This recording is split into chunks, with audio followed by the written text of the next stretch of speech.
tubuh akan mengubah kolesterol menjadi vitamin D3 atau biasa disebut dengan kolekalsiferol. Selanjutnya akan masuk ke dalam aktivitas di hati.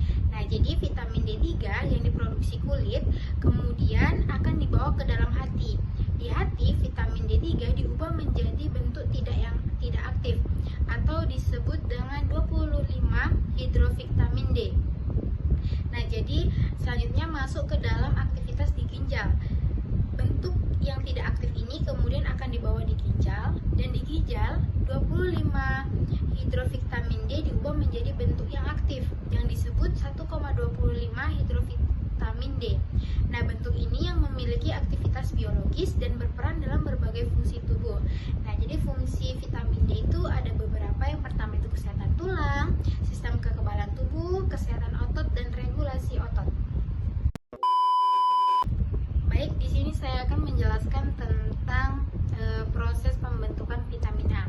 Nah, jadi sebelumnya sesuai pada gambar diperlihatkan perjalanan vitamin A dari makanan yang kita konsumsi hingga dimanfaatkan oleh tubuh. Jadi vitamin A di dalam tubuh itu berbentuk dalam beta karoten atau ester retinol yang masuk ke dalam tubuh yang melalui usus. Nah, jadi proses yang terjadi itu pertama ada penyerapan di usus. Nah, jadi penyerapan di usus ini ada beta karoten. Jadi di mana di dalam usus beta karoten akan diubah menjadi retinol.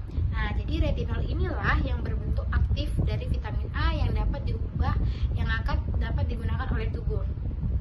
Selanjutnya itu ada ester retinol. Jadi ester retinol yang berasal dari makanan juga akan diubah menjadi retinol di dalam usus.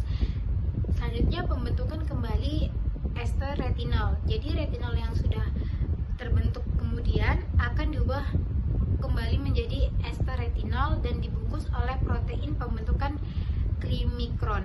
Jadi klimikron ini akan dibawa oleh sistem limfatik menuju sirkulasi darah. Selanjutnya itu ada transportasi ke hati. Nah,